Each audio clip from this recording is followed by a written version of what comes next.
Bergerak dengan cepat, dana sumbangan masyarakat, perusahaan, serta lembaga lain ke Pemprov Kaltim untuk percepatan vaksinasi dan pemulihan pandemi corona mulai disalurkan Gubernur Kaltim Dr. Haji Isran Nur melalui IKA Unmul Samarinda.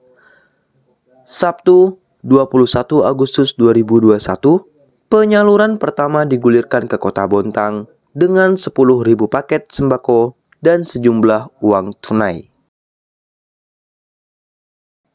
Disaksikan sejumlah tokoh masyarakat dan pejabat perusahaan swasta dan BUMN, simbolik penyaluran paket sembako dan dana sumbangan perusahaan serta masyarakat diluncurkan di gedung Aula Kampus Unmul oleh Ikatan Keluarga Alumni Unmul Samarinda.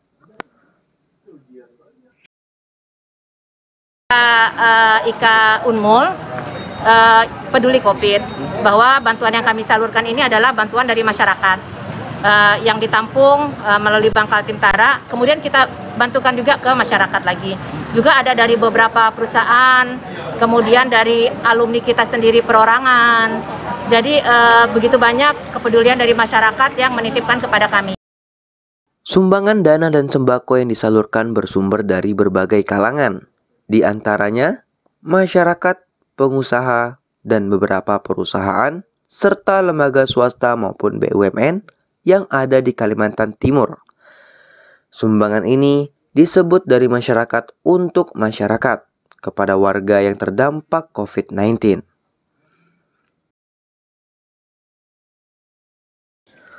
Ketua IKA Unmul yang juga Gubernur Kaltim mengungkapkan, sejumlah perusahaan dan pengusaha maupun lembaga swasta dan BUMN lain menyusul turut menyumbang untuk penanganan COVID-19. Dengan penyerahan bantuan dari masyarakat ke masyarakat terkait dengan masyarakat yang terdampak akibat COVID-19. Jadi kita hari ini secara resmi mau menyerahkan bantuan ke Kota Bontang sebanyak 1.000 paket. Dari 10.000 paket yang sudah siap didistribusikan ke kabupaten kota. Nah, sumber daripada paket ini adalah dari masyarakat sendiri. Ada dari perusahaan dan ada dari perorangan-perorangan. Nah, saya mau sampaikan bahwa yang 10.000 pertama ini berasal dari bantuan masyarakat yang dikumpulkan sumbangan untuk bencana. Terkumpul lebih kurang 2,5 miliar. Tapi yang disalurkan 1,5 miliar. Dapat 10.000 untuk seluruh kabupaten kota. Kemudian lagi ada lagi dari bantuan kita sampaikan dalam bentuk paket juga dari salah satu perusahaan tambang BBE.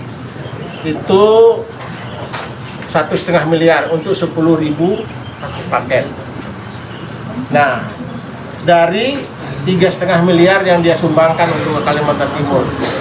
Tapi untuk 2 miliarnya itu adalah untuk dalam bentuk paket obat-obatan, APD, dan juga peralatan kesehatan dalam bentuk misalnya oksigen konsentrator. Jadi sudah disampaikan. Kemudian lagi dalam waktu singkat ada bantuan obat-obatan dari grup Kompas Group. Nanti Ketua Gebernya akan berkomunikasi hari ini atau besok di Hotel Mercure. Dan juga akan kemungkinan dia akan memberikan bantuan 10.000 paket sembako. Cuma kita nggak tahu satu paketnya berapa, tapi nanti mungkin apakah berbeda atau sama dengan yang kita distribusikan. Kemudian juga dalam waktu singkat ini, hari Senin, juga ada bantuan dari Pendeta Gilbert Lamuendo. Mungkin kalian kenal ya, pendeta itu ke Sohor itu di Indonesia, khususnya untuk Indonesia Timur, juga sama jumlahnya lebih kurang. Dan banyak lagi bantuan kepedulian masyarakat yang akan datang. Ya, karena kan di Kalimantan Timur kan banyak pengusaha. Isran Nur mengungkapkan, PT BBE baru menyalurkan sumbangan sebesar 1,5 miliar rupiah pada tahap pertama. Dana sumbangan itu saat ini disumbangkan ke Pemkot Bontang untuk kebutuhan penanganan COVID-19. Sedangkan 2 miliar rupiah lainnya akan menyusul di perusahaan yang sama, yakni PT BBE, yang penyalurannya akan didistribusikan ke seluruh wilayah Kalimantan Timur. Total sumbangan PT BBE Group senilai 3,5 miliar untuk vaksinasi dan penanganan COVID-19. Bantuan itu diserahkan langsung ke Gubernur Kaltim Jumat 19 Agustus lalu di kantor Gubernur Kaltim. Selain dana cash 1,5 miliar rupiah, PT BBE juga menyerahkan sedikitnya 20 unit tabung gas dan masing-masing 3.000 paket obat-obatan dan vitamin, serta alat pelindung diri atau APD. Tercatat donatur yang kini terdaftar di IKA Unmul sebagai calon penyumbang sudah diagendakan. Dalam waktu dekat, donatur itu akan menyerahkan sumbangannya. Beberapa di antaranya yang kini tercatat sebagai calon penyumbang adalah Kompas Group dan Pendeta Nasional Gilbert. Dari kantor Gubernur Kaltim, IBTV, Abi dan Eka melaporkan.